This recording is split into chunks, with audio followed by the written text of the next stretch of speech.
Hello guys, magandang araw sa inyong lahat, lalong-lalo na sa mga content creator na kagaya ko. Sana more followers, more viewers sa atin sa araw-araw. Ang video na ito guys ay gusto ko lang ipakita at i-share sa inyo ang mga recipe kung paano ko niluto ang aking crispy tofu sisig with chicken. Alam ko marami sa atin ang marunong na magluto ng sisig, pero iba-iba tayo ng paraan kung paano ito lutuin. Kaya kung gusto nyo malaman kung paano ko niluto ang aking crispy tofu sisig, tapusin yung video ko hanggang sa dulo. May natira palang chicken na niluto ko nung nakaraan na chicken sisig guys. Kaya naisipan kong ihalo na lang ito sa tofu. Dahil kunti lang naman to, tapos kunti lang ding tofu, kaya pinaghalo ko na lang ito. Sa tofu naman guys, hiniwa ko lang siya na maliliit na cube. Tapos tinimplahan ko lang ng siyang kunting asin at paminta. Tapos nilagyan ko lang ng flour, saka ko siya pinirito.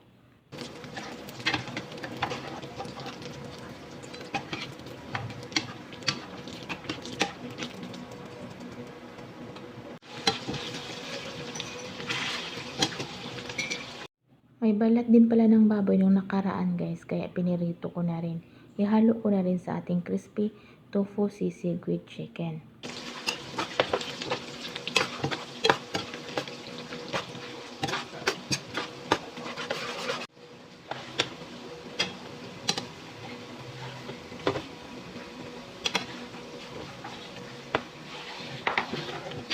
Sa timpla naman ng aking sisig guys, nagtunaw lang pala ako ng butter. Tapos ginisa ko yung maraming sibuyas. Mas maraming sibuyas, mas mabango at mas masarap. Tapos sinunod ko naman yung sili. Kunting sili lang guys para hindi naman ganun kaanghang. Para yung bata makakain din. Tapos sinunod ko naman yung pinirito kong manok. Pinirito ko pala yan ulit. Tapos kalamansi.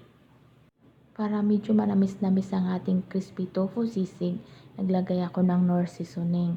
Tapos sinunod ko naman yung pinirito nating tofu. Ang gamit ko palang mayonnaise dito guys is Japanese mayo. Mas masarap kasi ang Japanese mayo or depende sa mayonnaise na gusto nyo.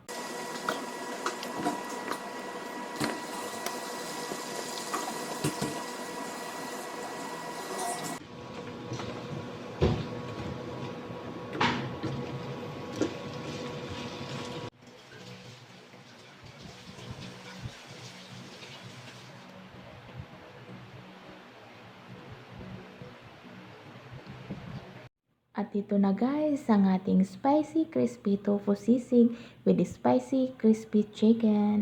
O diba guys, itsura pa lang niya, parang ang sarap-sarap ng kainin.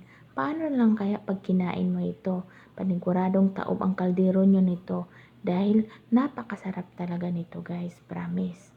Thank you for watching guys. Thank you so lang sawang panonood sa aking video.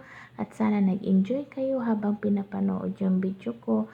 At sana may natutunan kayo ulit sa mga pinupost kong video guys. At pasensya na pala kayo guys kung hindi ako nakapag-reply sa inyo kaagad. Promise ko sa inyo kapag magkaroon ako ng oras, isa-isahin ko kayo.